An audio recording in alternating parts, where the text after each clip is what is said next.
Tidak ada miskin dengan sebab sedekah. Aduh, apa ni? Tuan-tuan nampak tak prospektus sekolah saya di belakang? Hak mula-mula muka depan tu, banglo tu, itu tahfiz. Yang bulat tengah tu, gambar laki-laki pakai kok tu saya lah. Yang sebelah saya tu ada surau. Ada surau, ada dewan. Tuan-tuan tahu tak, masa mula-mula saya buat surau tu, ada satu Cina datang. Dia main jumpa saya, Encik lah, ini mau buat tokong lah. Saya kata tak, mau buat surau semayang Tuhan alamnya. Yalah itu tokong lah, kasih semayang lah. Bukan tokong, surau. Yalah itu semayang Tuhan namanya lah, Tuhan Allah tokong lah, bukan tokong. Surau, masjid lah semayangnya. Yalah semayangnya lah. Apa saya mau bayar zakat. Saya tanya dia, you Islam kan? Dia kata saya tak ada Islamnya. Habis itu mau bayar zakat. Saya kalau ada orang mau buat masjid ke, buat apa ke, saya bayar zakat. Apa bila bayar, lagi banyak Tuhan Allah kasih. Lagi banyak Tuhan Allah kasih. Ini tuan-tuan, dalam masjid saya cakap, dia bayar zakat. Saya pun belasah lah, zakat pun zakat lah kau, suka kau lah. Jadi kalau orang bukan Islam pun percaya dengan bersedekah tu menambahkan harta, kenapa kita umat Islam tidak yakin? Sebab tu kita jangan anggap bayar zakat ni, apalah umat Islam ni zakat, udah bayar zakat fitrah lagi, cukai income tax lagi. Income tax lantak ke dia tu, kerajaan punya, dunia punya. Zakat ni aku punya. Lagipun yang kita bayar zakat ni dah potong habis dah daripada income tax tu. Tak ada kena-mengena pun. Allah tambahkan rezeki, Allah bersihkan harta, Allah berikan kesihatan, Allah berikan anak yang baik, keluarga yang baik dengan sebab zakat. Sebab tu kita kena tolong mana-mana orang yang bayar zakat. Dia bisnes,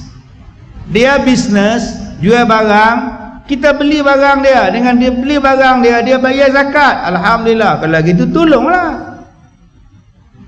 Utama kalau orang yang macam ni, yang mana tak payah bayar zakat, yang meniaga dia langsung tak tahu zakat apa, tolong dia buat apa, bantulah yang Islam dulu. Yang mana faham, tak faham sudah.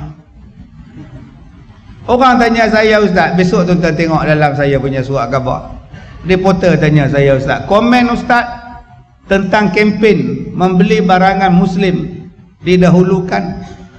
Saya cakap bagus ya. Tak ada orang lain komplain, ada bangsa lain komplain, kenapa boikot barangan kami? Bangsa lain komplain, kenapa boikot barangan kami? Saya jawab, tak boikot, cuma mengutamakan barangan Muslim, tak boikot. Kalau tak ada, barulah beli barang hampa. Muslim first, saya cakap. Tak boleh lah macam tu buat kempen. Kita hidup masyarakat berbilang bangsa, Ustaz. Saya tanya dia balik, barangan orang Muslim ada tak bukan Muslim beli? Hampa pun tak nak beli barangan kami. Hampa suruh kami beli barangan hampa. Depa buat kempen boikot barang kita punya lama dah tuan-tuan. Tobat lahum depa tak beli kicap orang Melayu. Boleh faham? Bila kita kata utamakan bangsa kita punya, oh pakat melenting. Selama ni depa tak nak tolong bangsa kita pun. Kedai kita depa tak nak masuk, restoran kita dia orang tak nak masuk, kicap kita pun dia orang tak nak beli. Mai kita buat macam ni, depa suruh kita pula beli barang dia orang pula. Saya cakap benda tu. Kalau kamu nak kami beli barang kamu, kamu dulu beli barang kami juga. Taubat lahum dia buat tak beli tuan-tuan. Jadi tuan-tuan, tolong orang yang bayar zakat. Dengan sebab dia bayar zakat, Islam berkembang. Ekonomi umat Islam berkembang. Jadi dua ni tuan-tuan, zakat ini terbahagi pada dua. Satu zakat yang wajib, satu lagi sedekah, nama dia sunat. Sedekah sunat, sedekah yang wajib zakat. Dua-dua ni kita buat, kita akan dapat keberkatan daripada Allah Subhanahu wa taala. Jadi saya pun nak ajak tuan-tuan bersedekah untuk masjid kita ni kita bagi sumbangan pada mereka untuk aktiviti apa yang masjid ni buat untuk balik kepada jemaah dan kebaikan kita bersama. Saya lancarkan kutipan dana derma untuk masjid kita, mudah-mudahan dirahmati oleh Allah, sumbangan tuan-tuan diterima, dirahmati oleh Allah Subhanahu wa taala. Silakan majlis petugas. Baik. Yang ketiga, sembahyang yang ditolak. Saya ingat dalam 5-6 bulan dulu tuan-tuan, saya ada ceramah untuk satu mahat tahfiz di Kedah. Anak-anak tahfiz macam ni lah, kutip derma, bawa tabung, pergi kutip jalan.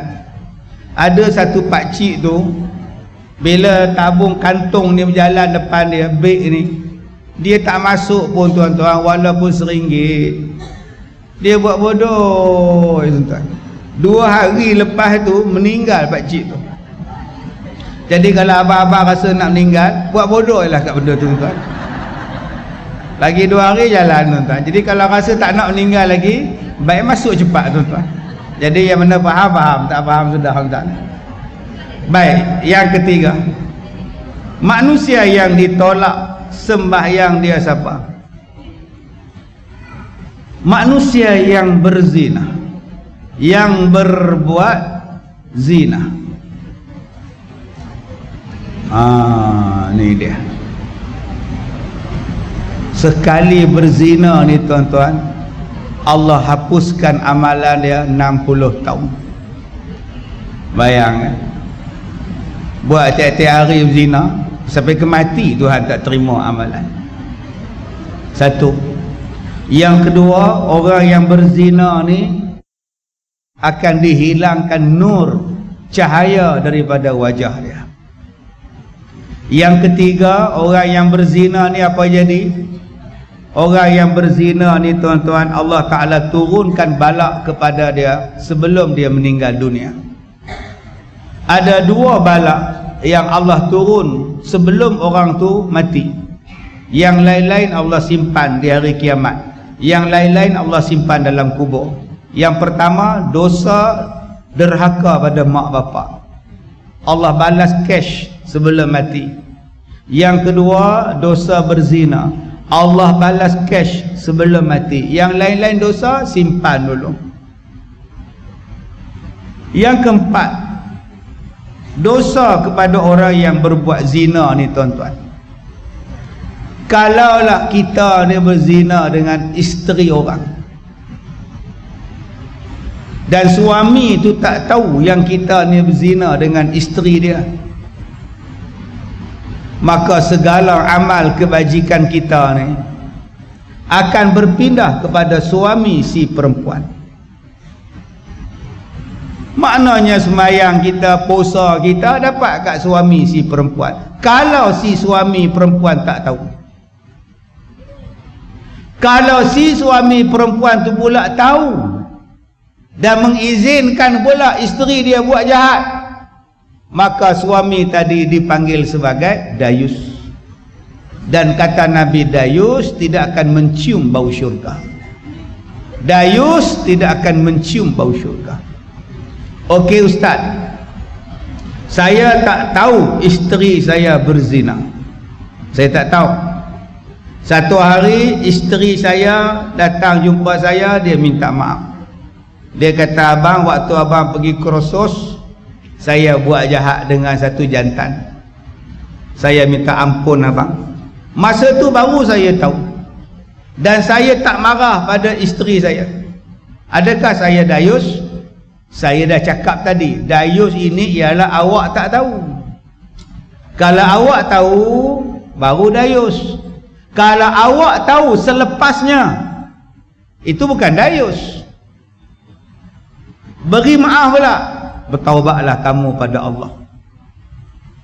Abang dah ampun dosa kamu, tapi abang serahkan kamu pada Allah. Kalau kamu tak taubat, serahlah pada Allah.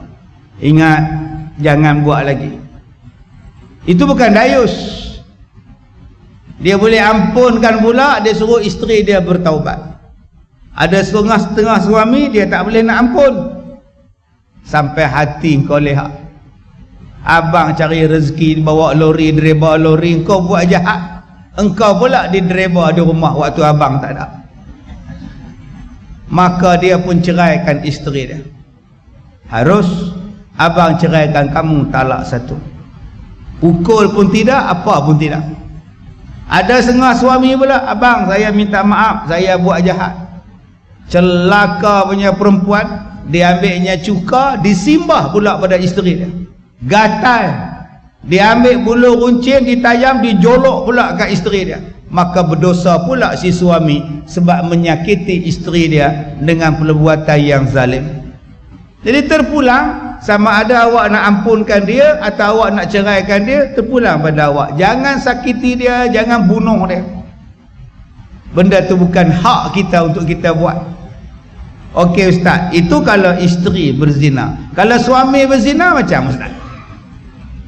Ustaz ngata je isteri berzina, suami kita orang macam mana ustaz? Dia pergi ke golok, dah bergolok gadai di sana ustaz. Saya dapat gaji ke golok, saya ke golok dapat gaji. Bila saya tanya dia kenapa ke golok, dia cakap dia nak cari parang. Apa di Malaysia dia tak ada parang ke ustaz? Dia kata golok di sana yang bagus. Abang, akak tengok ke suami akak zina, dia mengaku ustaz. Dia mengaku. Saya tak nak tidur dengan dia sebab tah datang penyakit dekat dia, dengan saya pun kena sekali. Tak paksal ustaz. Nanti jadi sipilis dekat saya, jadi HIV dekat saya, jadi AIDS dekat saya. Saya tak nak suami macam ni ustaz.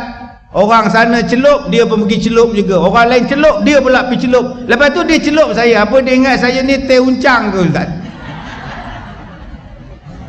Kalau gitu akak pergi ke mahkamah, beritahu suami saya ni macam ni, saya bimbang dia ada penyakit merebak pada saya tak nak, saya minta pisah. Silakan akak, itu hak akak.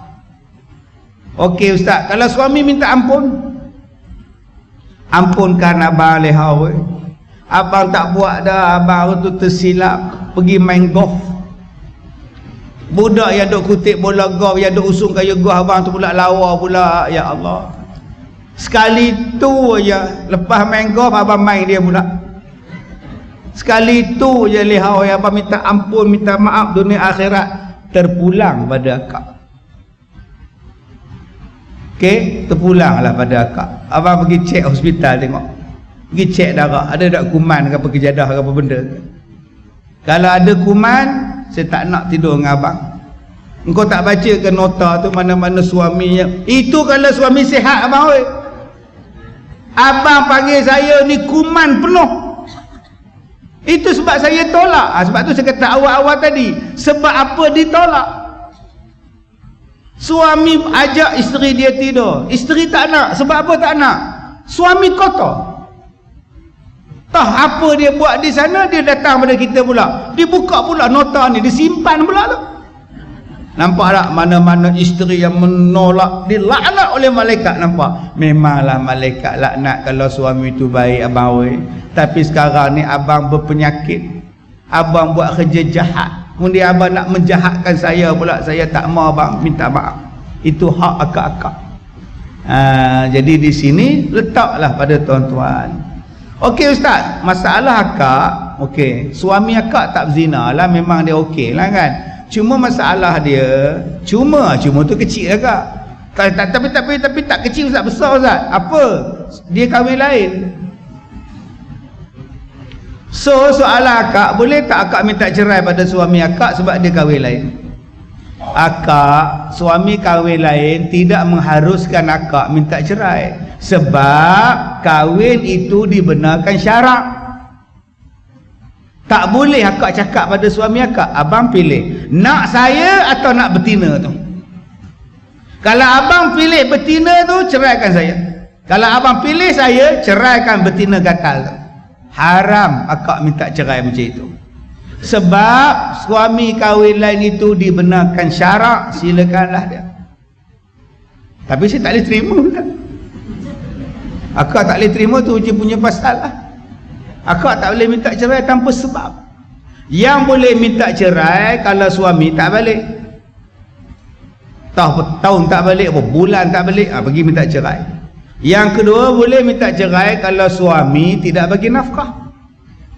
Yang ketiga, boleh minta cerai kalau suami jahat.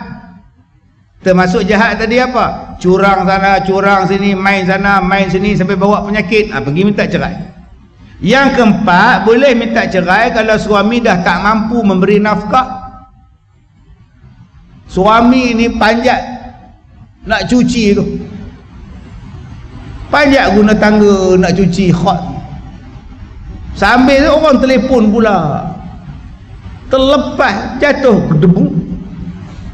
Tapi dia sihat, tak mati. Ada benda lain mati. Yang mana faham? Tak faham sudah. Sekarang ni dia tak boleh buat apa dengan suami dia, udah mati benda tu, menong je. Isteri kata, abang tak boleh bangun ke abang? Tak boleh dah, kata dia. Udah tak ada maju, dah tak ada. Entahlah. Kalau gitu abang minta cerai lah abang, saya ni sihat lagi abang. Harus minta cerai kalau suami dah macam itu. Ataupun suami dia dah sakit, dah tak boleh buat apa lah. Yang ni jarang lah isteri minta cerai. Suami itu stroke, lumpuh, duk nganga, abang saya minta cerai abang, tak lalu saya nak bela abang lah. Buang masa saya abang, kahwin 2 hari abang stroke, teruk betul abang ni. Maka terpulanglah pada akak, ada sebab untuk minta cerai. Tetapi kalau minta cerai sebab tak berkenan dengan mak mertua, abang ceraikan saya tak suka dengan mak awak, tak boleh. Abang ceraikan saya sebab awak tak handsome. Yang saya nak ni lagi handsome pada awak. Bulu dada ni daripada pusat sampai ke muka, awak tu bulu apa pun tak ada. Suami dia kata, kau bercinta dengan orang hutan ke banyak bulu ni? Ini sebab-sebab yang tidak boleh memintakan cerai. Termasuk abang ceraikan saya sebab awak kahwin lain. Ceraikan saya, ceraikan saya. Ya inilah tuan-tuan yang tak cium bau syurga ni. Jadi perbuatan dia kahwin lain itu tidaklah mengharuskan untuk isteri minta cerai. Okey ustaz, bukan masalah dia kahwin lain dia saya minta cerai tu ustaz. Masalah dia tak mampu kahwin lain, dia tak mampu ada 2. Kalau seorang boleh lagi, kalau 2 dah confirm tak mampu ustaz.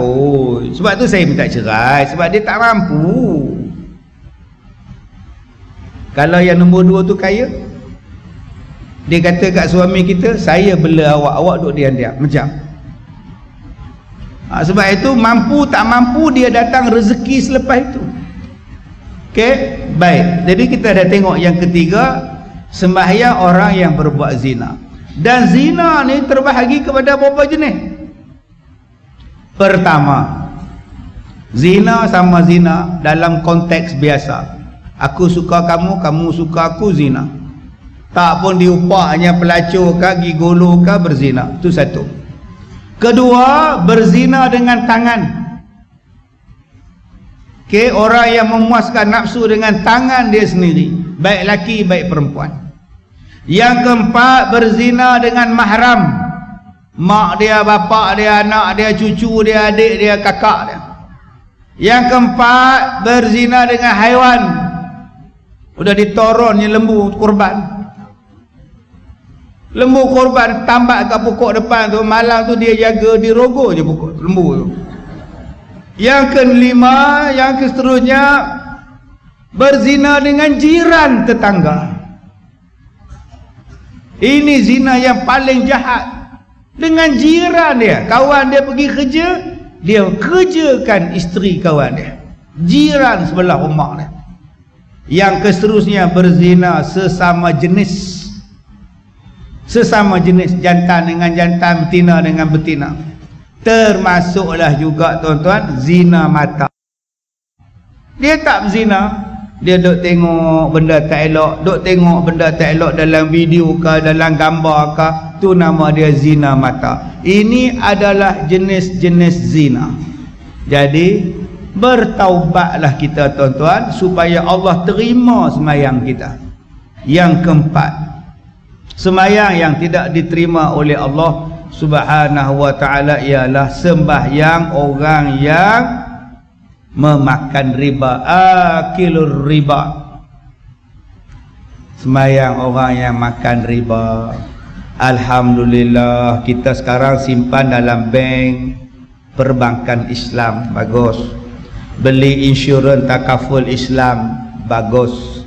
Syukur pada Allah, dah selamat kita daripada riba. Kita buat pinjaman pembiayaan kereta pun pembiayaan Islamik, alhamdulillah, syukur. Beli kemplekat pun tak macam dulu dah 3 kali bayar, tak adalah, kita bayar cash ustaz, alhamdulillah, bagus. Tapi tuan-tuan, riba ni dia bukan tertutup setakat tu je. Riba ni dia akan luah sesuai dengan zaman moden. Ada orang yang beli emas tapi tak nampak emas. Sekilo emas RM170, RM170,000. Dia bayar sekilo RM170,000. Bayar pada tokek. Mana emasnya? Emasnya tak ada, saya buat pelaburan. Awak bayar je harga emas kilo RM170,000. Maka itulah riba. Kalau awak beli emas kilo, tunjukkanlah emas kilo, peganglah emas tu, buat balik ke rumah, hoi, buat balik ke rumah. Besok nanti kau pergi balik jumpa dengan agensi pelaburan tu, kau bayarlah, kau pergilah buat. Nah, emas ni saya laburkan untuk awak RM170,000. Dia bukan boleh beli emas tapi emas tak dapat, bukan boleh beli emas tak nampak. Hari ni dah ada pelaburan yang macam tu, pelaburan emas. Dia jual ikut harga tinggi rendah emas. Mula-mula dia beli emas tak nampak pun emas dia bayar je ikut harga emas, kilo, setengah kilo, 250 gram. Itulah riba. Yang kedua, ada orang yang beli emas dengan cara hutang. Beli hari ni, tunggu minggu depan dapat.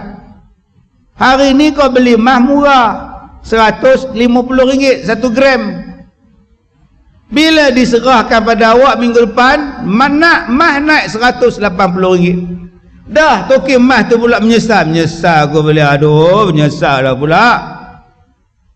Tak pun kita beli harga mahal RM180. Bila kita dapat hari tu, tiba-tiba harga makin melonjak lagi, harga makin rendah lagi, maka menjadikan kita tak reda. Sebab tu hari ni beli emas, hari ni dapat. Yang ketiga, yang ribanya macam mana? Ni cincin, cincin jari dah gemuk. Akak-akak ni cincin kahwin, 20 tahun kahwin, jari dah gemuk, dah tak muat. Buah minyak, buah margarin, buah macam-macam, keluar cincin ni. Nak trade in, pi kedai emas. Berapa kau ambil? Ini ya, 3,000. Yang ni berapa ni? Ambil yang baru ni. Ini 4,100. Tak apalah, saya tambah lagi 1,400. Yang ni pun tak kena juga. Kalau kita nak buat, jual dulu yang ni. Berapa? 3,000 saya ambil. 3,000 lebih lah. Ni yang kahwin punya ni. Bukan saya kahwin, you yang kahwin. 3,400 lah. Tak apa. 3,200. Okey lah. 3,200. 3,200 tu boh dalam poket. Baru cari yang baru. Yang ni pun cantik ni. 4,200. Dia ambil 3,200, buat keluar dompet 1,000, 4,200. Itulah cara beli dia. Bukan tuan-tuan jenis trade in macam tu. Setengah orang dia dah tambah lagi berapa ni? Tambah lagi 300 saja. Tuan-tuan selamatkan diri daripada riba. Okey, dapat duit tu dulu. Dalam duit tu, dalam tempoh sejam, dalam tempoh seminit, harga emas boleh bertukar-tukar. Emas ni tuan-tuan, dia bukan kira sehari, 2 hari, dia kira minit. Hari ni naik, sehari dia turun, sehari lagi naik. Sebab tu orang yang rajin main emas ni, pening kepala dia duk tengok harga emas ni. Kita pula tak ada duk bagi ambil duit, kita duk pegang cincin, dia duk pegang cincin kita. Dia duk ikut yang tu, dah 2 jam memilih cincin. Dalam tempoh 2 jam tu harga emas dunia berapa kali naik turun. Sebab tu tuan-tuan, nak selamat kau jual cincin ni. Nah, saya jual cincin ni, berapa awak ambil? 3,400. Baik, 3,400. Saya simpan. Tengok pula. Yang ni saya nak, yang ni. Baru beli yang baru. Jangan, ni 3,400. Ini ini tambah lagi 1,000 lah. Tambah lagi 1,000 lah. Yang ni kita tak mau. Ambil duit balik, pegang duit dulu. Engkau pilihlah yang mana pun. Kau nak pergi kedai lain, kau pergilah. Kau nak berapa lama kau nak pilih barang emas tu, terpulang pada engkau. Sebab engkau dah pegang duit. Tapi kalau kau tak pegang duit, kau dah janji nak bagi emas ni pada dia, dah 3 jam duk pilih cincin. Harga emas turun naik tuan-tuan, tuan-tuan bayar ikut pada sekarang harga apa? 3,400. Sekarang harga emas mungkin dah naik 3,600, dah 200 tuan-tuan rugi. Di sini Islam jaga kepada kita tentang zakat, tentang riba. Riba bukan setakat riba yang kita duk faham, RM2 suku, RM3 suku. Riba sangat luas dalam kehidupan kita sekarang ni tuan-tuan. Baik, yang kelima, sembahyang orang yang menyamun. Sembahyang orang yang mencuri. Menyamun ni maknanya mencuri. Pergi masjid,